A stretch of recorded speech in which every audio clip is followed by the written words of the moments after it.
Olá, pessoal do nono ano. Voltando aqui com um assunto bastante interessante para a gente, para as próximas 2 semanas, tá? Pessoal, lembrando que essa semana eu passei um texto bem grandão, mas ele serve para 2 semanas. Nós vamos trabalhar hoje a Revolução Russa, que vocês já viram ali na Primeira Guerra Mundial, que quando a gente está quase terminando a Primeira Guerra Mundial, tem o fato da Rússia sair da guerra em função de uma revolução que acontece no país. Então, nós vamos ver o que é essa revolução, e ela é muito importante porque ela vai dar a divisão, vamos dizer assim, do século XX inteiro em função dessa Revolução Russa. Tá? Inclusive, alguns temas políticos que a gente ainda vê hoje, algumas discussões que a gente vê hoje em dia, inclusive até no Brasil, elas guardam alguma relação com esta Revolução Russa. Né? E até para vocês entenderem um pouco dessas discussões, é importante saber o que foi a Revolução Russa e o que são os assuntos ali abordados. Certo? Um historiador, um grande historiador do século XX, morreu, acho que em 2012, se eu não me engano, o Eric Hobsbawm.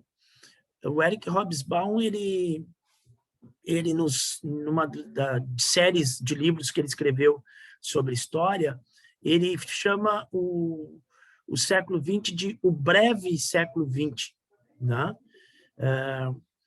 Não do ponto de vista cronológico, evidentemente, mas do ponto de vista histórico, ele diz que o século XX é um século curtinho, que começou em 1917 e termina em 1990, né? Ou 1914, por ali, na época da Primeira Guerra Mundial e da Revolução Russa.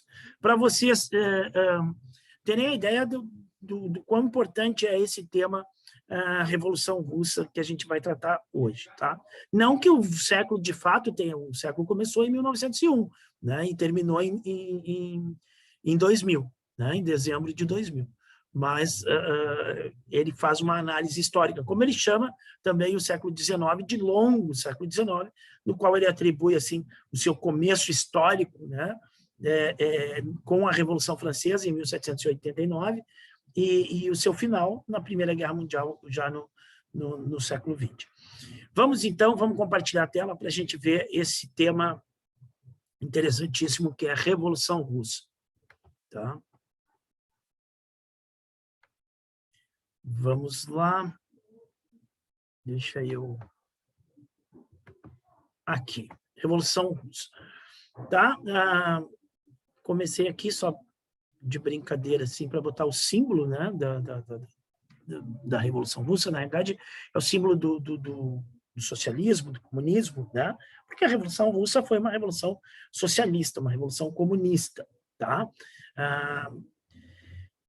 Aconselho vocês a pesquisarem o tema, pesquisar o que é essa doutrina socialista, o que é a doutrina comunista, sabe? Deem um Google, procurem saber, né? Mas procurem saber o que é a doutrina, e não o que são os governos que se sucederam, né? Porque existe muito preconceito em relação ao tema e uma associação equivocada sobre uma coisa e outra. Tá? Então, quem não gosta, quem acha ruim, vai procurar os defeitos dos governos que tentaram implementar o comunismo para detonar a doutrina. Chegaram até num absurdo de no Brasil querer votar no Congresso Nacional a criminalização do comunismo. Para fazer uma comparação muito mal feita, mas para fazer uma comparação, criminalizar o comunismo seria a mesma coisa que criminalizar o cristianismo, pelos mesmos motivos. Pelos mesmos motivos que que eles utilizariam para detonar o comunismo, se utilizaria para criminalizar o cristianismo, né? Afinal de contas, em nome do cristianismo, milhões e milhões de vidas foram destruídas em quase todos os continentes. Né? As perseguições, as chacinas, as guerras causadas em nome do cristianismo, né? Então, só que uma coisa é a doutrina ensinada por Jesus Cristo e outra coisa são seguidores de Jesus Cristo que se utilizam equivocadamente dessa doutrina para praticar o mal, né? Para dominar os outros, para escravizar, para dizimar populações, enfim. Tá? Não vou me deter aqui, porque tem 500 exemplos aí de ações bárbaras e monstruosas que são feitas em nome de Cristo, que não tem nada a ver com Cristo, né? Que o próprio Cristo deve se sentir extremamente revoltado, mas aí é o problema dele com essas pessoas que fazem mau uso, tá? O que é esse símbolo aqui? Esse símbolo aqui nada mais é do que a união entre os trabalhadores da cidade, entre os operários, e os trabalhadores do campo, entre os camponeses. Então, nós temos um martelo e uma foice, que seria a união de todos os trabalhadores, de todas as áreas. Mas vamos ao que interessa. Primeiro, a gente tem que saber o que era o Império Russo, né? O que era a Rússia, né? A Rússia e todos os países e as nações que ela agregou e que a transformou no Império Russo. Então, só pela fotinho aqui, só pelo mapinha, vocês já podem ver que é o maior país do mundo na época, tá? Isso é uma imagem do século XIX. Vejam que o único país do mundo que estava continuamente em 3 continentes ao mesmo tempo, tá? Claro, a Inglaterra, por exemplo, a Grã-Bretanha, o Império Britânico, tinha possessões em todas as partes do mundo, né? Eu vou até mostrar aqui no cantinho, seria a Inglaterra, seria essa ilha aqui, né? Mas ela tinha possessões na África, controlava a Índia, controlava a China, controlava um monte de lugar, né? Mas o Império Russo, ele tem um território contínuo. Então, é o maior território contínuo do mundo. Essa parte vermelha aqui hoje pertence aos Estados Unidos da América, é o que a gente chama de Alasca, mas ele está no continente americano. Depois, os russos, no século XIX, venderam para os Estados Unidos. E hoje o Alasca é um território, é um estado dos Estados Unidos da América, né? Mas vejam que isso aqui tudo é Ásia. Praticamente toda a parte de cima da Ásia estava no Império Russo. E aqui nós temos a Europa. Então, ele tem uma parte na Europa, uma grande parte na Ásia, e tinha também uma parte na América. Então, aqui diz 22 milhões de quilômetros quadrados e tinha uma população entre 160 e 170 milhões de pessoas. Era uma população enorme para os padrões da época, mas vamos dizer assim que pequena se a gente comparar a vastidão do Império até, mas muito maior, muito superior do que a população das outras nações europeias, dos outros impérios, dos outros países europeus. Não? E a maioria dos habitantes vivia no campo, vivia na zona rural. Né? O regime político era o absolutismo monárquico, né? Uma monarquia absolutista, no qual o imperador era chamado de czar. Czar, na realidade, a gente poderia traduzir por César. Né? Assim como nós tínhamos os imperadores romanos, que eram chamados de César, né? O imperador russo era chamado de czar, e se a gente for ver, é César. Né? A mesma coisa o imperador da Alemanha, né? Que era Kaiser, mas é a mesma coisa, é César também. Então, o czar era o grande comandante deste vasto império que conservava modelos de feudalismo. Esta população que vivia nos campos vivia num regime feudal. Só em 1860 que vai ser abolida a servidão, né? Que é aquele regime lá da Idade Média, lá do feudalismo, que os outros países todos já tinham abolido, mas a Rússia ainda mantinha até 1860. Então, aqui tem um outro mapinha rápido das expansões do Império Russo. Então, quando surgiu a Rússia em 1533, era essa parte marronzinha aqui, marrom claro, verde escuro, enfim. E depois ela vai se expandindo e vai pegar toda essa região da Sibéria, que é uma região gelada, né? Muito fria, e vai, ao longo dos anos, anexando. Vejam que ela chega nas beiradas do Oriente Médio aqui. Ela está ali fazendo fronteira com o Iraque, com o Irã, aqui onde diz Pérsia é Irã, né? E vai aglutinar vários povos, várias nacionalidades dentro deste império. Boa parte dessas nacionalidades são eslavas, mas boas partes também são turcos, turcomanos e outras nacionalidades, né? Que estão englobadas aí nesse gigantesco império, né? Então, aqui eu tenho o Cazaquistão, Turquistão, Turcomenistão, Azerbaijão, Uzbequistão, Geórgia, Ucrânia, Polônia, ixi, muita coisa, muitos países que hoje existem estavam dentro desse gigantesco império russo. Um país de desigualdades, tá? Que tinha, por um lado, uma extrema pobreza, seja no campo, seja nas cidades, tá? E, por outro lado, uma pequena minoria nobre, né? Principalmente a família real, que vivia no mais alto luxo, inclusive ficou famosas as joias da coroa russa, né? Era a família que tinha o maior vamos dizer assim, patrimônio em termos de joias caras, de luxuosidade, né? Enquanto a grande maioria da população passava fome e era miserável, tá? E vivia em condições muito difíceis. Um lugar muito frio, a maior parte das regiões da Rússia é de frio extremo, então tinha uma dificuldade muito grande das pessoas, as distâncias muito longas, né? Então esse Estado não dava conta disso.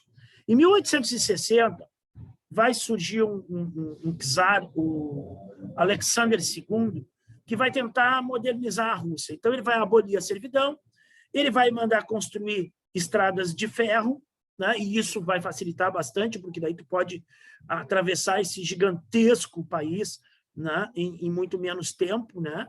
Em alguns dias, né? Viajando de trem, coisa que a cavalo, né? Ou a carroça demoraria meses e meses, né? Então, vejo que tinha muitos lugares totalmente isolados ali do Império. E vai promover uma industrialização com capital financeiro, com dinheiro de nações estrangeiras, como Grã-Bretanha, como França, tudo mais, que vão instalar indústrias lá. E a mão de obra, o operariado russo, era extremamente explorado. Então, vamos ver que a Inglaterra, por exemplo, já tinha passado daquele momento de superexploração da mão de obra operária, né? E já tinha sofrido com as tensões sociais, mas estava com a sua revolução industrial num patamar muito mais avançado. E daí, quando chega na Rússia, ela vai aplicar aquela exploração que aplicava inicialmente lá nos primeiros anos de revolução industrial, que vocês já estudaram no 8º ano, os avanços todos dos trabalhadores em conseguir direitos, né, e tudo mais, e escapar um pouco dessa superexploração. Estima-se que a população operária na Rússia fosse em torno de 3 milhões de operários, de trabalhadores de fábricas, no começo do século XX. Né? Mas é um país que, mesmo assim, mesmo com essa tentativa de modernização, ele vai conservar aquela contradição de um campo muito atrasado, de uma grande maioria da população vivendo de uma maneira atrasada no campo e passando necessidade e fome, e uma população pobre e superexplorada nas cidades também, enquanto tem uma minoria de burgueses, uma minoria de ricos e de nobres que vive muito bem e obrigado. Em 1904, a Rússia vai entrar numa guerra contra o Japão por uma disputa territorial lá na região lá próxima à Coreia, uma parte da China lá e tudo mais. E vejam, a Rússia é extremamente maior e mais populosa do que o Japão, mas os japoneses naquele momento estavam tecnicamente mais aparelhados, mais evoluídos, e os japoneses vão ganhar da Rússia, vão derrotar a Rússia nessa guerra. E isso também quebra um pouco daquelas teorias racistas do século XIX, que permitiu a dominação europeia em todas as nações praticamente, em todas as regiões praticamente do mundo, com a teoria de que eles eram geneticamente, era uma raça superior, né? Que a raça branca, que os europeus eram superiores às demais raças, né? aos asiáticos, aos africanos, aos ameríndios, enfim. Né? Então, essa teoria de supremacia branca ela foi utilizada para dominar economicamente os outros países. E aí tem uma guerra entre um país asiático, o Japão, e um país europeu, né, a Rússia, e os asiáticos ganham esta guerra. Então, isso já mexe um pouco com a estrutura. Mas a situação econômica da Rússia fica muito ruim, a população está passando grandes necessidades, e aí começa a se manifestar, começa a ter problemas.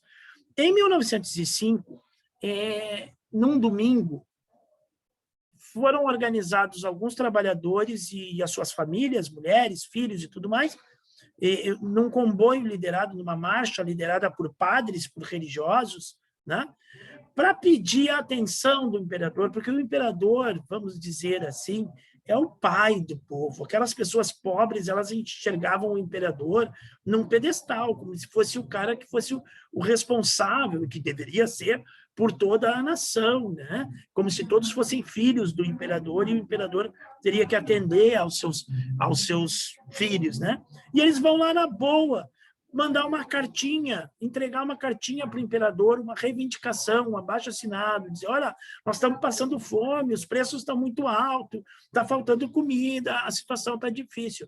E aí o que o imperador faz? Manda a sua tropa de elite, os cossacos, a sua guarda imperial, avançar contra esses manifestantes e dispersar eles, e dispersar a bala, dispersar a golpes de espada, né? a atropelo de cavalaria. Né? Então, é isso que eles fazem, eles tocam os cavalos em cima dessa população, a correria, corre, pisoteio, pessoas morrem, eles disparam armas de fogo, atiram contra esta população, os que vêm a cavalo tacam-lhe a espada no pobre do povo, e centenas de pessoas vão morrer, e esse episódio vai chamar de Domingo Sangrento. Isso causa uma revolta muito grande na população, e aí desencadeia-se uma série de greves, de protestos e de rebeliões, inclusive um navio de guerra, os marinheiros de um navio de guerra, o encoraçado Potemkin, se rebelam, se amotinam, né, contra o governo e tudo mais, são reprimidos, enfim. Então, isso vai gerar o que se chama a Revolução de 1905. É uma revolução, entre aspas, porque ela não vai derrubar o regime, ela não vai modificar as coisas, mas ela vai preparar o caminho para o que vem no futuro. Por quê? Porque, primeiro, o governo vai se obrigar, o czar vai se obrigar a ter um parlamento, né? Parlamento é onde tem os deputados, lá chamava-se Duma, então a convocar essa Duma, a permitir que tenham partidos de oposição ao Império com deputados nesta Duma, né? Embora ele, a maior parte do tempo, tenha conseguido dominar, porque tinham partidos conservadores, partidos burgueses, né? Os de oposição eram muito moderados, então ele conseguia ter esse parlamento na mão, mas dava uma aura de democracia no seu governo, que era truculento na realidade. Mas surgiu dessas mobilizações de 1905 uma organização dos trabalhadores chamada de soviets. Soviets. Os soviets, o que eles eram? Como é que a gente pode traduzir essa palavra soviet? Essa palavra soviet a gente pode traduzir por conselho, ou conselho popular. Né? Então, os soviets eram conselhos de representantes do povo. E aí surgiram essas organizações, esses conselhos, em todos os lugares. Então, tinha os soviets das fábricas, então tinha uma grande indústria, tinha um soviet lá, tinha um conselho dos trabalhadores lá, num bairro, nas cidades, né? E até mesmo dentro do exército tinham soviets de soldados, ou seja, Eles se reuniam, faziam reuniões, discutiam e tentavam levar adiante as suas reivindicações. Mas, então, é uma organização paralela que vai surgir lá em 1905. Tá? E eles vão ser fundamentais depois na Revolução Russa, de fato, que é a Revolução de 1917. Tá, aqui eu estou escondendo a cara do sujeito aqui, deixa eu tirar aqui, eu acho que está aparecendo para vocês aqui. Dois carinhas aqui, o Vladimir Ilyich Ulyanov, mais conhecido como Lenin, que é este carequinha simpático aqui, e este outro zoludinho aqui, o Yuri Martov. Né? O que eles são? Eles são jovens, na época, embora não pareça muito, mas eles são jovens, que desde o século XIX já estão se organizando politicamente e participando de organizações políticas. Em 1898, ajuda a fundar o POSDR, ou Partido Operário Social Democrata Russo. Tá?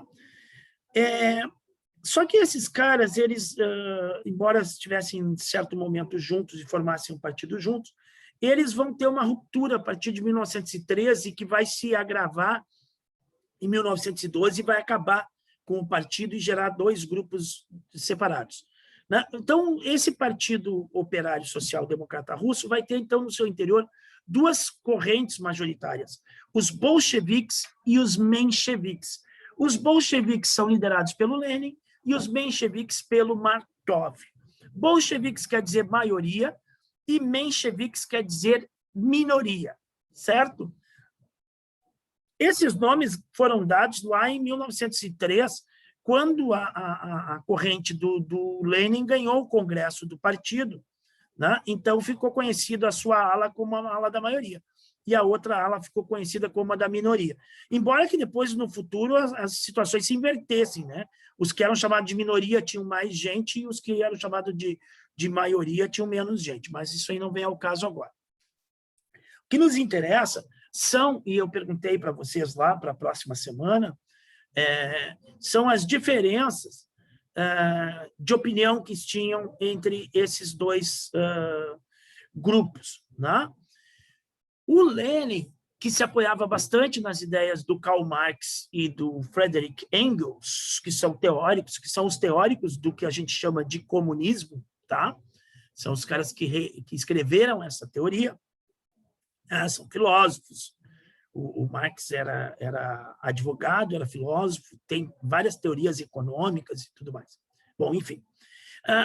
Os bolcheviques vão dizer assim, o Lenin vai dizer que o partido ele precisa ser profissionalizado, ele tem que ter um grupo de revolucionários, né, profissionais do partido, que vão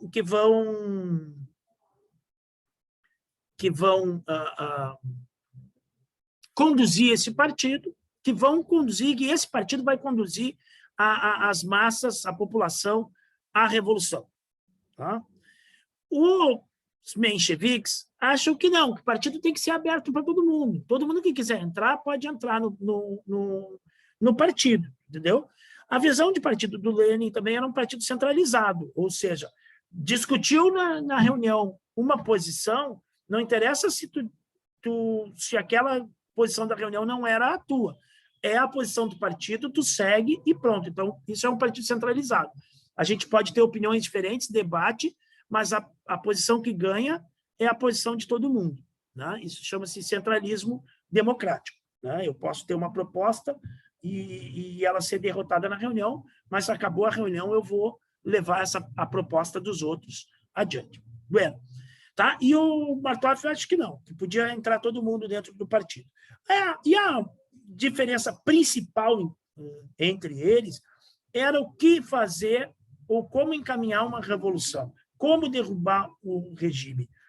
O Lenin achava que os aliados preferenciais da classe operária eram os camponeses. Então, operários e camponeses deveriam se unir, porque eram a maioria da população, derrubar o czar, derrubar a monarquia e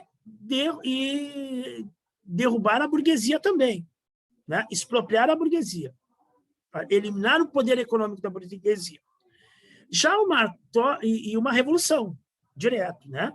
Já o Martov e os mencheviques acreditavam que eles poderiam se aliar com a burguesia para derrubar o regime czarista, fazer um governo de coalizão de todos e gradativamente, então, os trabalhadores iam conscientizando e iam evoluindo para um governo socialista, sem uma ruptura revolucionária mais grave, assim, vamos dizer.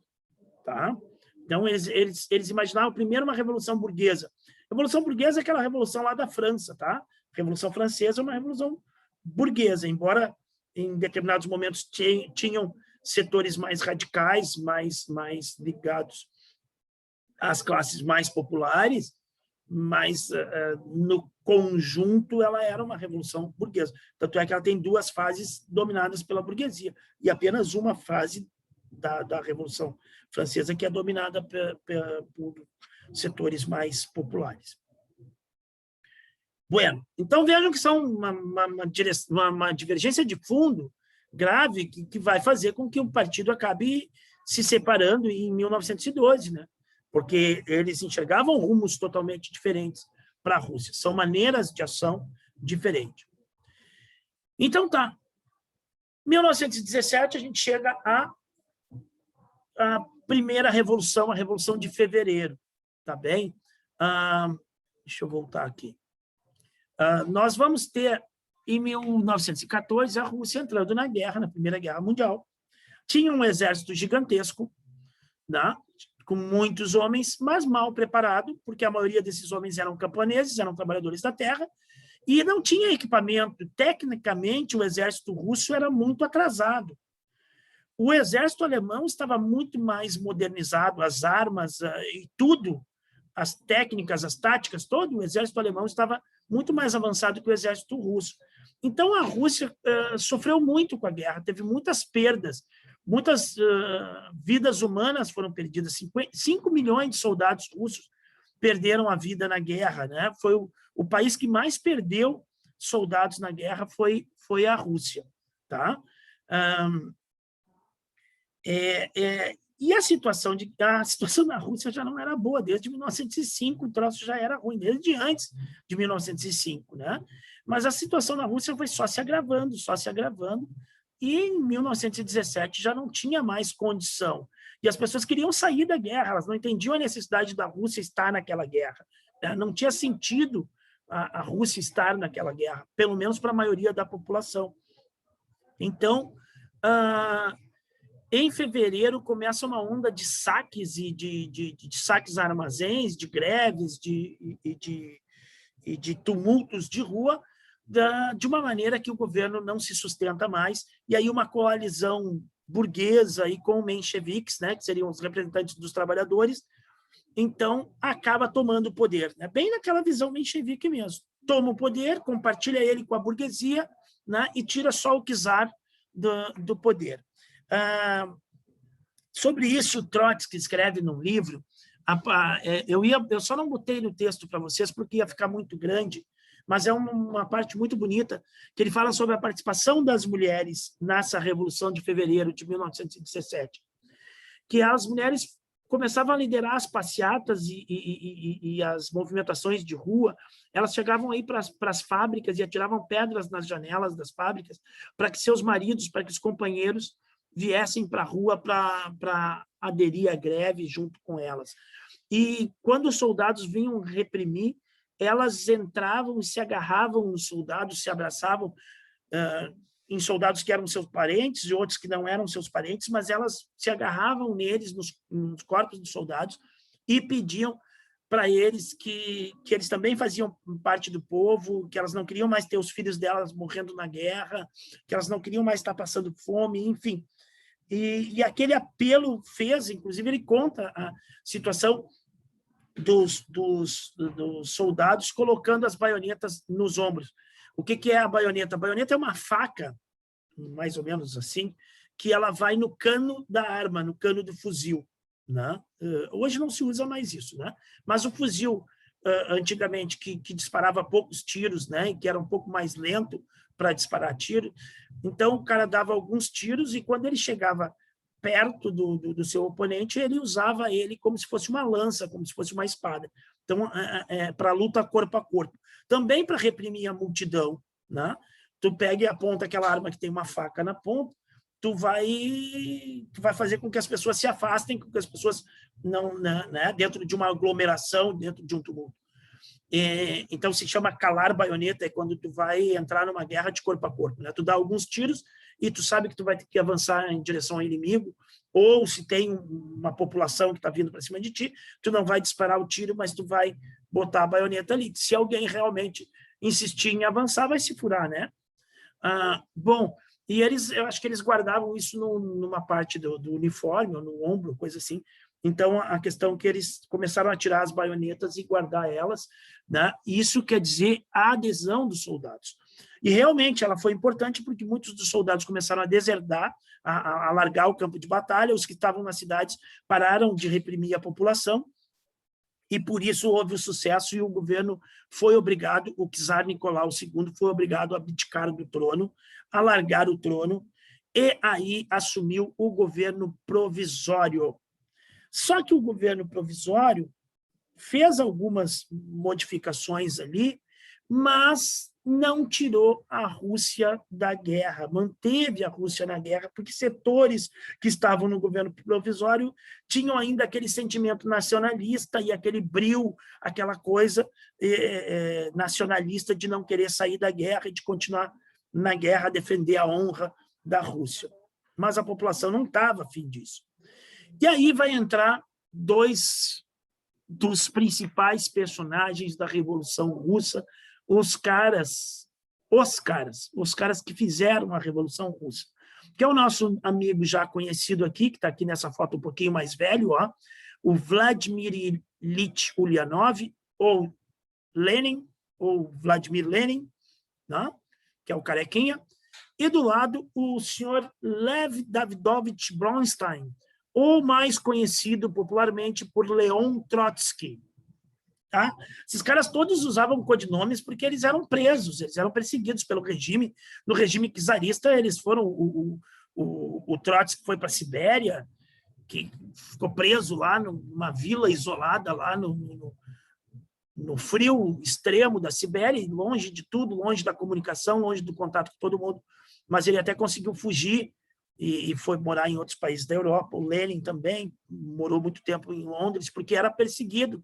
Eles eram presos, né? E às vezes eles conseguiam fugir e aí se exilavam e iam para outros países. O Trotsky já estava na Rússia em fevereiro de 2017, mas o Lenin não. O Lenin estava no exílio na Suíça. Quando deu a Revolução de Fevereiro, os alemães acharam que aí tinha uma oportunidade para eles, alemães, né? E facilitaram a volta do Lenin para a Rússia. E o Lenin voltou para a Rússia em abril de 2017. Então, se o Trotsky já estava organizando as pessoas na questão da Revolução de Fevereiro, setores dos trabalhadores, setores dos bolcheviques, embora não fizesse parte da maioria no momento da direção política, já estava organizando, tá? E o Trotsky ele veio a ser o presidente do Soviet de Petrogrado. Petrogrado era a maior cidade da Rússia, ou São Petersburgo, né? E então todos os soviets da cidade se reuniam num conselho maior chamado o Soviet da cidade. E o presidente era o nosso amigo Leon Trotsky.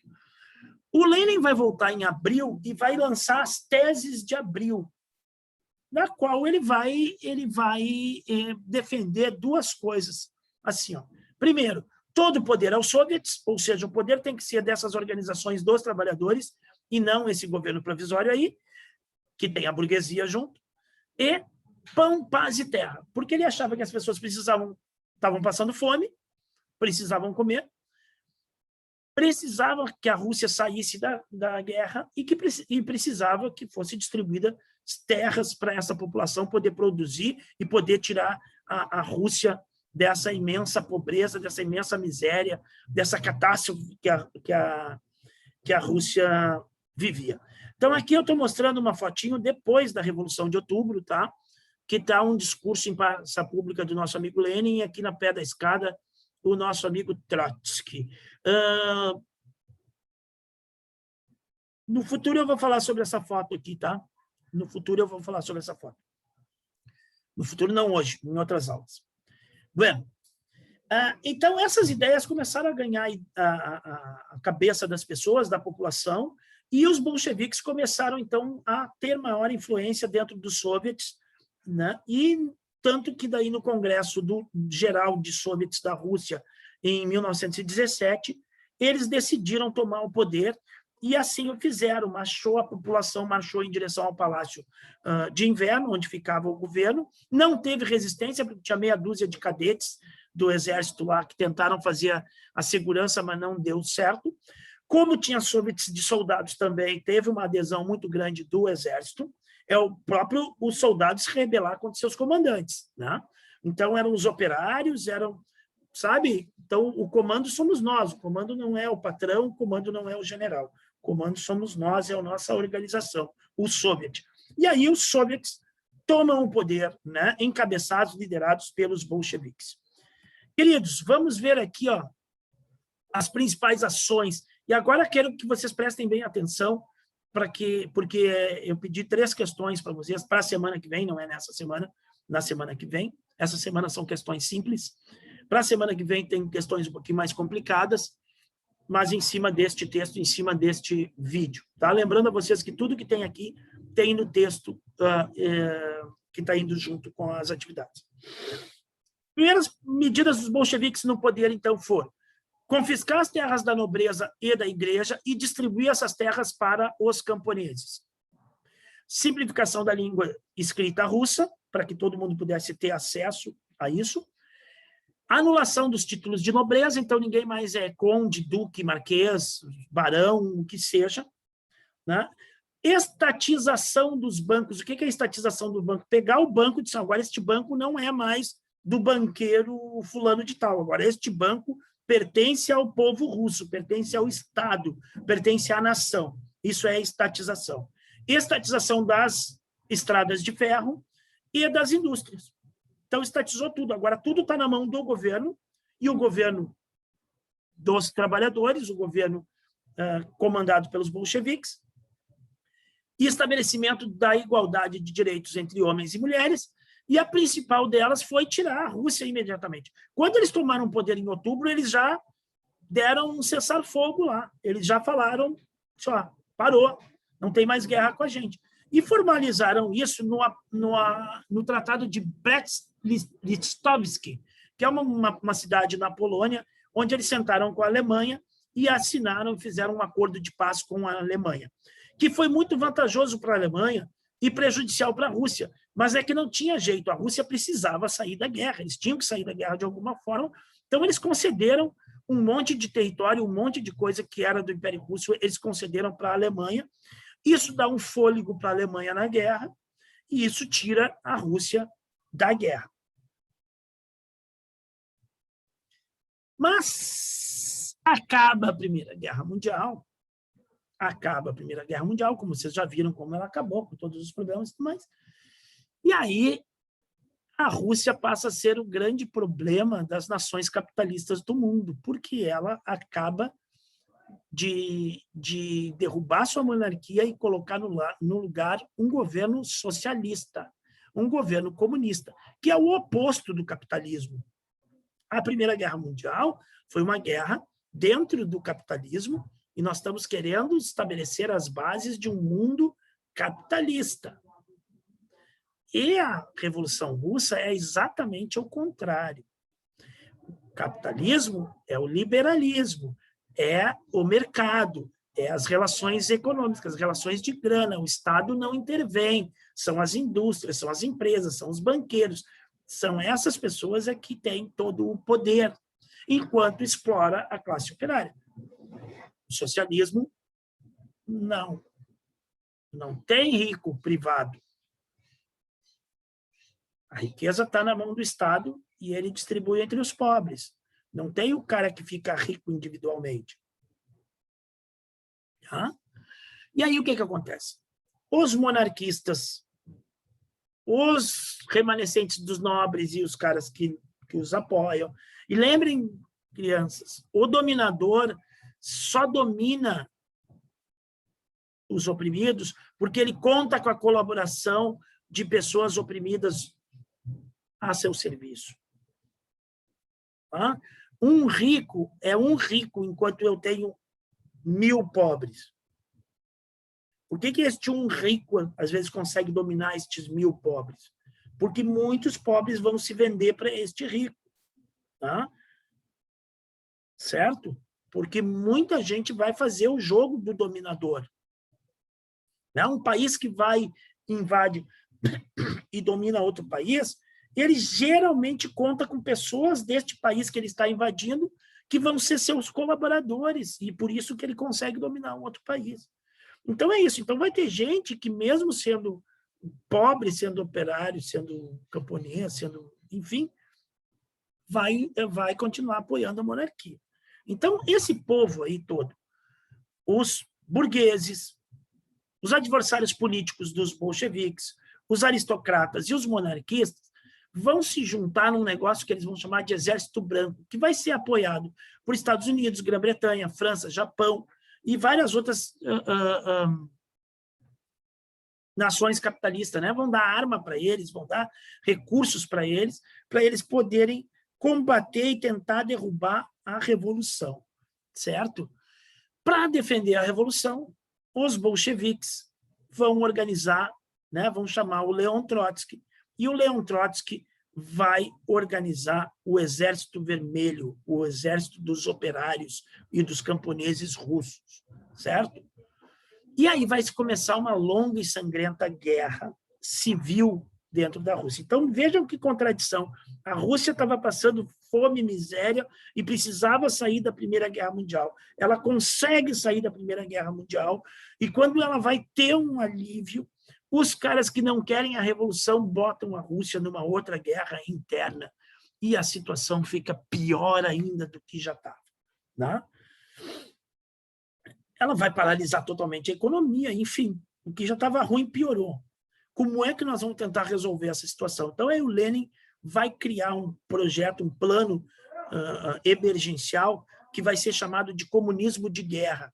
E esse comunismo de guerra vai decretar, então, o confisco dos cereais, todos pelo governo, congelamento dos preços e dos salários, suspensão dos direitos individuais, ora, uma ditadura feroz, imposição de severa censura à imprensa, e ele vai mandar executar o czar e a família que estavam presos lá numa propriedade rural, lá, sendo vigiados, mas estavam presos, não tinham... Né? E ele vai pegar o czar e a mulher e os filhos pequenos, inclusive todo mundo, manda lá para o porão e passa fogo em todo mundo, mata todos eles, executa todos eles. Bom, acabou a ideia de querer restaurar monarquia aqui na Rússia, porque agora a família real não existe mais. Tá? Pode ser severo. Mas a medida é severa, mas porque estamos passando um momento muito difícil. Acaba a Guerra Civil e o Exército Vermelho ganha. Então, a Revolução triunfa. Eles não conseguem, os opositores, os contra-revolucionários, não conseguem deter a Revolução. O Exército Vermelho, liderado pelo Trotsky, vai ganhar esta guerra. Mas ganha a guerra e resta uma Rússia extremamente debilitada economicamente. Então, o que o Lenin vai fazer, né? Que é o grande cabeção ali, né?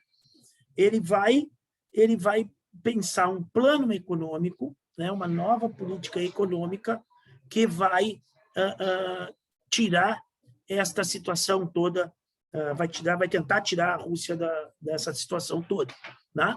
Nas palavras do Lenin, o que ele diz? Assim, ó, vamos dar um passo atrás para depois poder dar 2 passos à frente. E aí ele lança essa NEP. Né? NEP é porque a sigla seria a tradução do inglês. Né? Em português é Nova Política Econômica, e a sigla é do inglês. E, então, o que é isso? É um programa que combina tanto o controle estatal do socialismo, do comunismo, com a adoção de medidas capitalistas. Então, é como o Lenin diz, é um passo atrás. Eu vou achar um meio termo para poder equilibrar a Rússia economicamente. Então, vai fazer medidas para incentivar a produção através da abertura de pequenas e médias empresas, sejam rurais, sejam industriais. Tá? Vejam, eles tinham expropriado todas as indústrias, estava na mão do Estado. Então, agora eles vão permitir que o cara abra uma pequena empresa, que o cara abra uma empresa média, né? Até aí tá bom. Né? Não as grandes empresas de capital estrangeiro aí, não. Mas uma pequena empresa, uma média, para poder movimentar a economia. Liberação dos camponeses para vender seus produtos no mercado. Então, os camponeses vão poder vender no mercado, agora não tem que dar tudo para o Estado, então pode vender livremente, pode botar o preço que quer. Tá? Permissão para entrada de dinheiro estrangeiro, né, via empréstimo, né? Mas mantinha ainda sob controle do Estado, então, o sistema financeiro, que são os bancos, e o sistema de transportes, e, evidentemente, as grandes indústrias. Então, o que era estratégico fica na mão do governo, mas o que dá para liberar, a gente libera para dar uma oxigenada na economia e para ela poder andar um pouco mais para frente. Guardem isso muito importante, porque nós vamos ver um negócio que vai acontecer exatamente ao contrário na maior nação capitalista do mundo, dentro do capitalismo.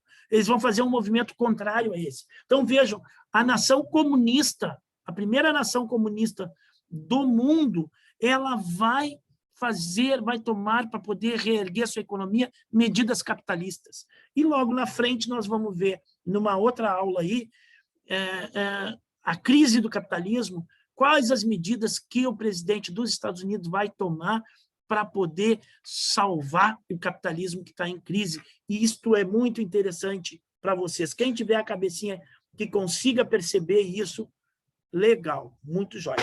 Tá, pessoal? Falei demais, o texto está enorme.